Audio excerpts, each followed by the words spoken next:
So here's my FXR frame. Here's our FXR titanium frame that we're going to explain how we're building it and what the difference is between this frame that we're building and the stock frame. Originally when we started out, I bought a 1989 FXR out of Minnesota quite a few years ago, which was my bike, my personal bike, which is the black one that you see on the website is actually a Harley-Davidson FXR frame from 1989. And we used that frame to actually build this fixture. And as you can see, we also bought a couple of other frames to dissect them to understand how they were manufactured by Harley-Davidson, so that when we were manufacturing our frame, we could manufacture it every bit as good, if not better, and see what we could improve from the Harley frame. So if you notice here, you'll see that the backbone of the frame is made out of square tubing, which is exactly the way Harley-Davidson did it. They put pressed plates here on the side of the frame, which is what we're doing right here, as you can see. Right? We're also boxing in all this section under here. This will be all boxed in from one side to the other with rolled pieces, including the front, and this area right down to about here, which is the way Harley did it. We have pressed sheet metal that's going over here, just like the stock Harley did, and underneath here as well. We've got all the mounts that go in here for passenger pegs, and there's plates that get welded in here as well as here that we're doing exactly the same way. What we did to improve on the frame is that we're using a heavier wall tubing here than what Harley did. We're using about 150 thou wall thickness, and Harley uses 120.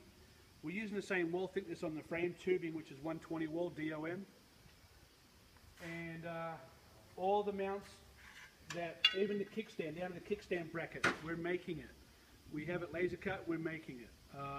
We're making an improvement on the kickstand, where the kickstands would come around before and use the tab on the kickstand, this slot right here, it would end up ruining the kickstand as well as this part that was welded to the frame. So we're making a piece that goes in right here that when the kickstand comes around, that is what stops it, not the tab on the kickstand. And that's an improvement that is well worth doing. Every other part on the frame we're making as close to the original as possible, so it has the same look and feel. We're really working hard on that. All the mounts, the front engine mount is basically identical. Even down to the rear plate down here, if you want to take a look at this. This rear plate, we've made the whole rear plate identical. It's got the sides on it. The battery box, we're even making the tube that goes from this side to this side with tubing the way Harley did it, and then we have our little tabs that are beginning welding on here to the tube, which is the way Harley did it. Everybody else that's copied an FXR frame has always made that one piece, and the angles aren't ever correct, and the oil tank never bolts in 100%. So all this plating that will go here, our little tab for our top oil tank tab, will be welded onto our pieces right here as well. So it's going to look and feel just like an original Harley-Davidson frame, except our frame is widened 2 inches, one inch either side from here to here. That's the only difference we have to be able to fit a 9-inch fender for a 180 tire. We're also making this fixture on bolts here, where we will make this 7 inches, which is the original width of the Harley frame, and we're doing that as well for guys that want an identical original frame. The other upgrade that we're doing is this. On the FXR frame, on the cross piece that goes right in here, they had 2 holes drilled here, and the FXR mid controls would bolt there, as well as on a mount that was similar to this on the other side like the Dyna does. What we did is we went and upgraded it. We want to put Dyna mounts on both sides, and we're actually making Dyna mid controls. We're laser cutting them and bending them and welding them up. So we're doing the whole ball of wax, the whole thing. Look at our top engine mount right here. We're using plate that's a lot thicker than what Harley did, and same with the engine mount down below here. We're using a solid piece of steel welded to the frame, whereas Harley would use a piece of sheet metal. That's a lot stronger and a lot sturdier, and so is this.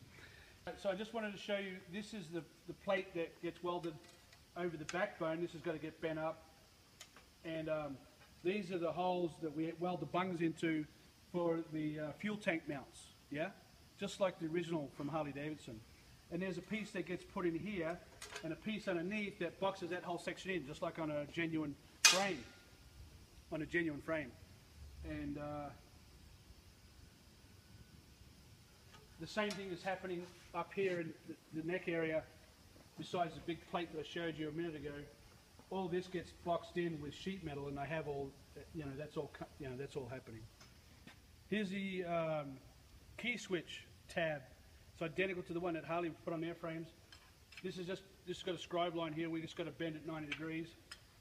That goes right on there and welds to the bottom of the frame, and we put a 90 degrees bend on it.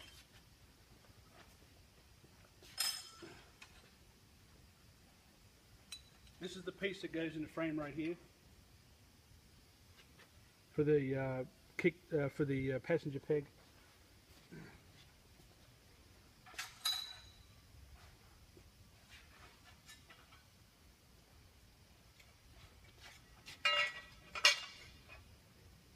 This piece here gets rolled, right, and then gets welded in here, follow that curvature from this plate to the other plate on the other side.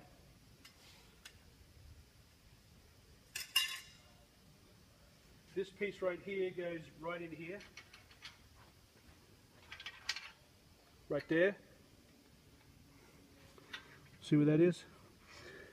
We weld all these pieces on like this to box this in and to box in the front. We do all that after the frame comes out of the fixture, right? You understand? This gets welded in right here. This gets welded in here.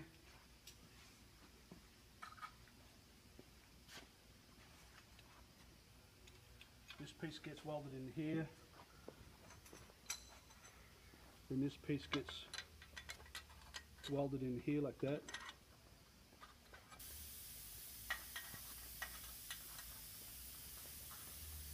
Something like that.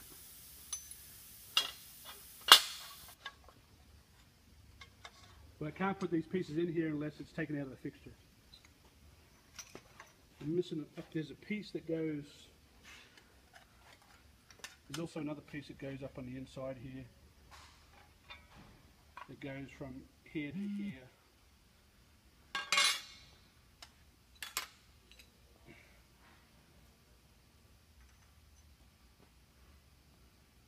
This piece.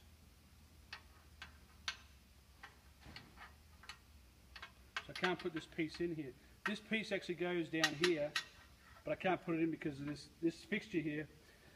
This fixture here holds this piece right here, and this is the piece that your engine guard and the lower mount for an FXRP fairing bolts to right here.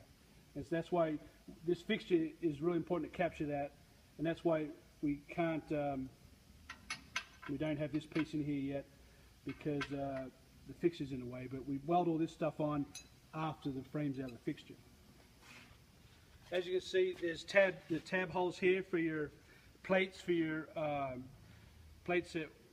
for your electrical plates, and we actually are laser cutting those, and these are the tabs here that get welded on to for the side covers, as well as we weld on tabs for the there's a tab that gets welded on right here that goes for the electrical plate on both sides.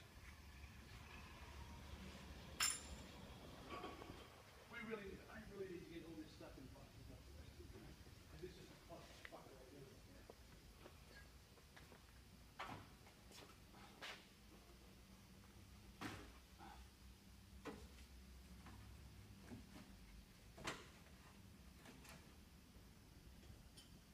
Hang on a minute there, boss.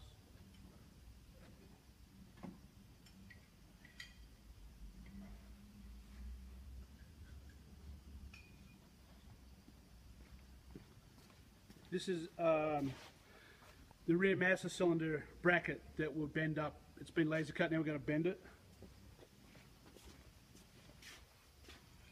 And that gets welded right here. Of course, it just needs to have the 290-degree bends on it. This is our mid-control. that bolts on right here, it's got to get folded over and then bent, and the piece welded here for the foot peg and all that. This is the piece that gets welded up onto the for the frame too, that goes on this other piece. If this fixture wasn't there, I could show you how that all goes, besides the side plates and the roll piece, so it looks just like the original. Let me show you how we dissected the original frame.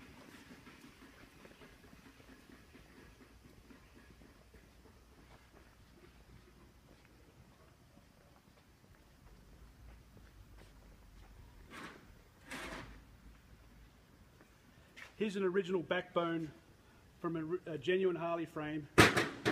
As you can see how thin this is. It's pretty thin. That's like only not even 120 wall. It's really thin.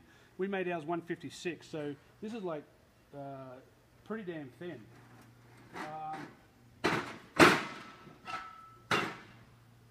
These are the little gussets that go on around the triangle part, around the rear, the swing arm, going on the triangle at the top left and the top right. Those little pieces go. This is how they did their, where the mounts are for the engine. They did all pressed plating over the tubing, and then welded in these bungs. And even though that's cool, it was just so much, there's no disadvantage or advantage, but we just put in a solid half-inch plate there and welded in the bungs. And it's actually easier to make it the way we've done it. I don't know why they did this, because it doesn't make any sense, because to make it the way we did it's every bit as strong, if not stronger.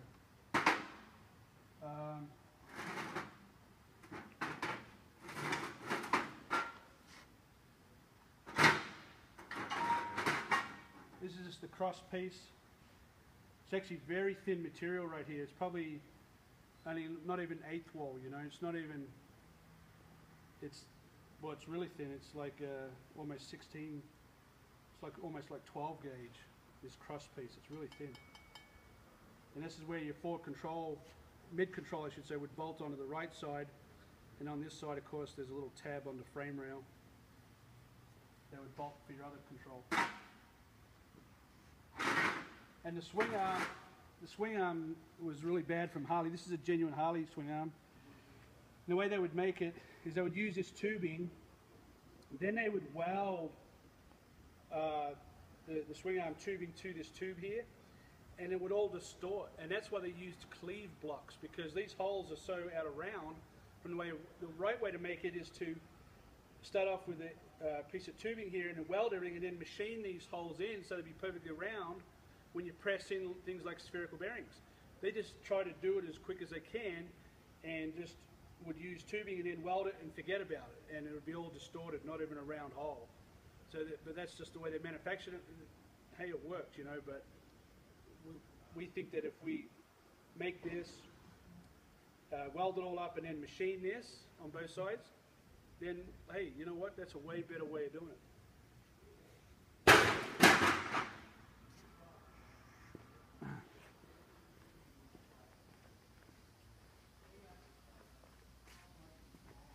This is a genuine frame here.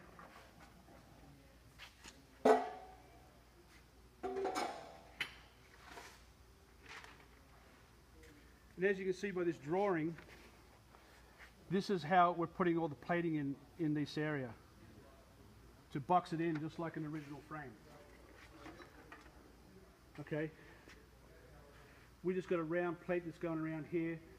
But basically, we're doing exactly the same thing here. We're even welding on these mounts right here. This is so you can mount your fairing for an FXRP or an FXRT.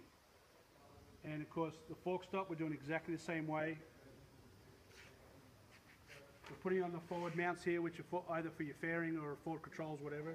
We're putting those on. We're machining these out of billet steel. These are pressed plate, and then nuts just welded on the back on a stock Harley frame. And as you can see, we're putting the sheet metal over this area as well. We went through that already. We've got the sheet metal going in here and here, which we just went over. We're putting gussets in the back in here, just like they did, because this is where your shock mounts right here. So there's a lot of stress here in this area. That's why this needs to be gusseted and gusseted through here. And you can see how this is all boxed in here. We're doing it exactly the same way. The only thing I don't like about the original Harley frame is, see these points right here? They welded these nuts on the back of the sheet metal and then put it on like that, where it's flush. When you put your tank on here, it'll screw up your powder coat and scratch it. So I'm making these mounts right here protrude above slightly so that you just knock the powder coat off and the tank won't F up your powder coat on your frame, you know. And then all the same plating under here is going on ours, is exactly the same as theirs. See how they made this mount really flimsy looking? It's just made out of sheet metal. You see that? And it's got a nut welded on the inside. I think that's bogus. And this stuff here is pretty thin sheet metal too. This rail right here is a rail that goes here, right? I mean from the other side. See that? Right? Yep. The way we make it, we have it all drawn up, and then we put it into this fixture right here, and you know, this unbolts here, and then we put it in there and it clamps it. And this is the drill fixture right here, a hole saw, to drill the holes in here that get the bungs welded into the frame. Now, and of course, we do left and right in this particular fixture, and then come over here to the check fixture, right? This is just to check that we have the right bends and rotations, because there's a lot of bends and rotations going on here, which is all clocked with degrees and so forth. And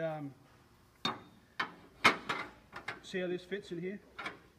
This has to sit in here perfect, where we can just, it's just a check fixture, just to check the tubing before we can put it onto the frame jig, so that that'll fit in the frame jig. See, and then this piece here would go over here, the frame jig, right? And that would bolt straight in there. I want you to look at this frame fixture. You see how I've got these cups that have been machined out here, here, here, here, here, and these tubing has to sit way deep in these cups and flush, you know, so that way we know that the tubing itself is captured 100%. And now our covers will fit in here perfectly, and it's exactly the same as a Harley frame.